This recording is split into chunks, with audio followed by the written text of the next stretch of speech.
It was February 1959. 9 young hikers, full of energy and adventure, disappeared into the frozen Ural Mountains of Soviet Russia. They had no idea their journey would end in one of the most chilling mysteries the world has ever seen. Days later, search teams found their tent, but it wasn't standing. It wasn't even intact.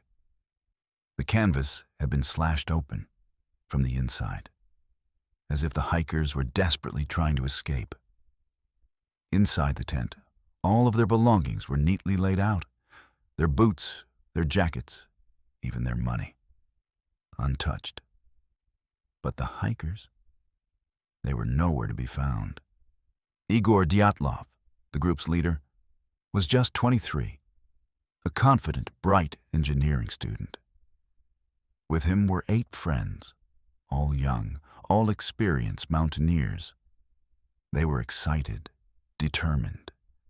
They wanted to conquer the Kolatshakal mountain. Locals called it the Mountain of the Dead.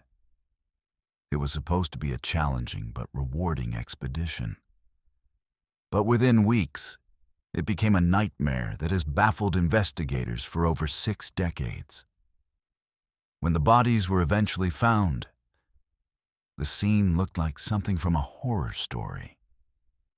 2 of them were lying near the tree line, barefoot, dressed only in underwear. Their hands burned as if they had tried to climb the trees in desperation. 3 more were discovered scattered in the snow, as if they had tried to crawl back to the tent but never made it. And the final 4 were found months later. That's when the true horror emerged. 1 woman was missing her tongue, another's eyes were gone. Several had massive internal injuries, broken ribs, crushed skulls. Yet there were no signs of struggle on the outside of their bodies, almost as if the force that killed them came from within. The Soviet autopsy reports described it as similar to being in a car crash. But these people weren't in cars. They were in the middle of the snow, miles from civilization. So what happened at Dyatlov Pass? The official Soviet investigation offered little clarity. At first, authorities suggested it was simply an avalanche. But avalanche experts disagreed. The slope was too gentle, and the injuries were too unusual. Others believed it was hypothermia. In extreme cold, victims sometimes stripped their clothes, a phenomenon known as paradoxical undressing. That could explain why some of them were found in little clothing. But what about the broken bones? The missing tongue? The eyes? Then came the more chilling theories. Some said the hikers stumbled upon a secret military test, perhaps experimental weapons or parachute mines. Evidence shows the area was used for testing in the 1950s. Could the hikers have been in the wrong place at the wrong time? Others believe the injuries and glowing skin reported by witnesses point to radiation.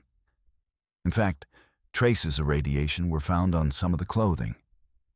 Then, the supernatural explanations. Locals believe the mountain was cursed, that spirits haunted the slopes. Some suggest UFOs, alien encounters, or even the Yeti. Of course, those sound far-fetched.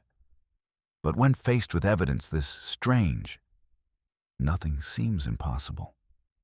In 2019, Russian authorities reopened the case.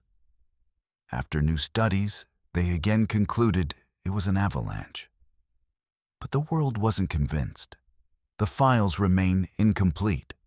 Many questions unanswered. Why slash open the tent from the inside? Why leave warm clothes and boots behind? Why such brutal injuries without signs of struggle? To this day, no one knows for sure. The Dyatlov Pass Incident remains one of the most unsettling unsolved mysteries in modern history. So what do you think happened to those 9 hikers? Was it nature, A Soviet cover-up? Or something far more terrifying? Drop your theory in the comments. And if you love mysteries, hit like so more people see this story.